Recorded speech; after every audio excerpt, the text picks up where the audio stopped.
Ooh, good morning, and we are in the section 82 still, and we have quite a little bit. It's going to be a short one today.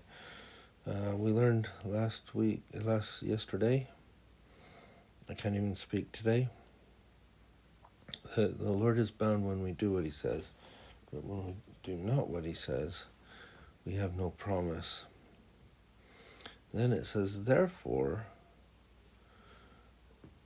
verily I say unto you, that it is expedient for my servants Edward Partridge and Noel K. Whitney, A. Sidney Gilbert and Sidney Rigdon, my servant Joseph Smith and John Whitmer, and Oliver Cowdery and W. Phelps and Martin Harris. Now, there's a lot of names, and in the past I've gone through quite a bit, but we know who these people are. We've got the two bishops. We've got Sidney Gilbert and Sidney Rigdon. And right in the middle we have Joseph Smith. And then we have,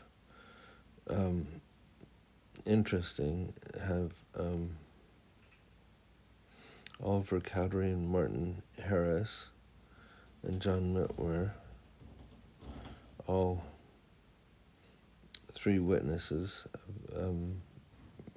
Book of Mormon witnesses, and then W. Phelps right in the middle, who is the printer.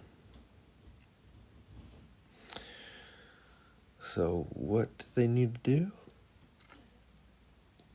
It is expedient that they be bound together by a bond and covenant that cannot be broken by transgression, except judgment immediately follow in their several stewardships.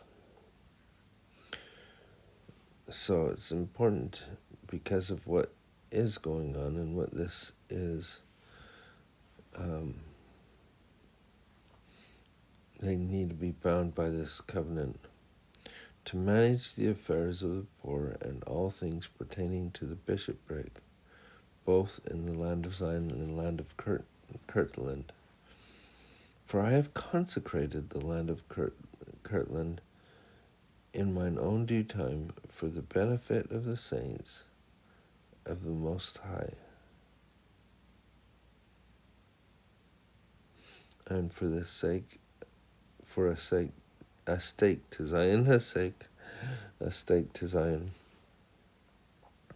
So their job is, first of all, to manage the affairs of the poor.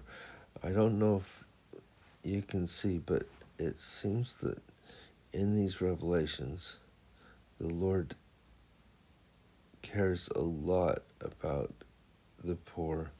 And I think we'll see more of it as we go along.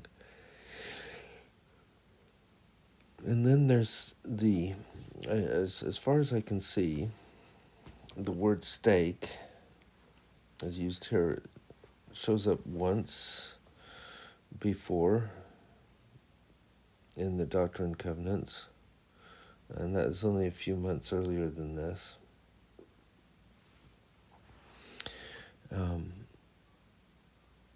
Yet, after this, we use stakes a lot, and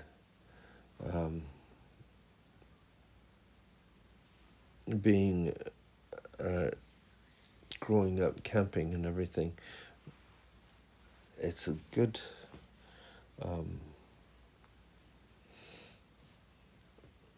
analogy when you know the stakes, the tents held up by the stakes, and how important it is for the stakes to hold the tent in place.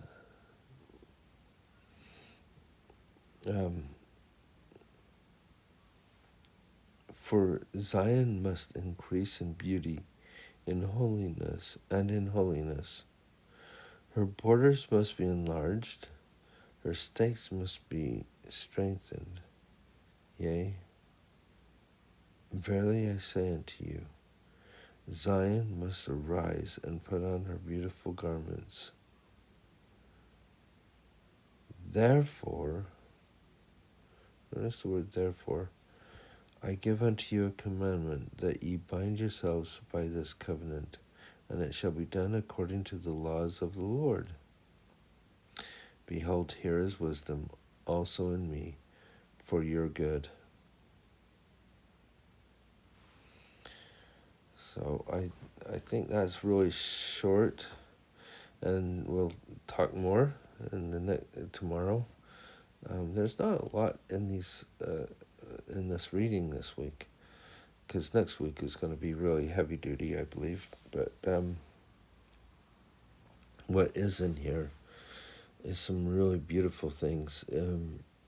Almost every day we've had a scripture that's like a scripture mastery, because they're so well known. But these are the verses in between, and what it's letting us know is that these brothers needed to bind themselves by the covenant, and if they break the covenant, there'll be dire consequences. And that's because they're dealing with some very important and sacred things. I think about when I used to work in the bishopric and as a ward clerk, and the feeling of sacredness when we'd handle the funds of the church and the tithing of the church. Every time you feel this bond, and I really believe that we can say that this is a lot the same way, that there should be bound with a covenant that cannot be broken, that except judgment shall immediately follow. The Lord has taken this seriously. They're taking it seriously, and we should as well. And I think that's how we look at it. This is, it seems like the Lord has said this several times to him. Anyway, and because of the way that they are doing things, Zion will increase in beauty and her borders enlarged. Anyway, I hope you've got something out of this today. And I hope you have a wonderful day, and we'll see you tomorrow.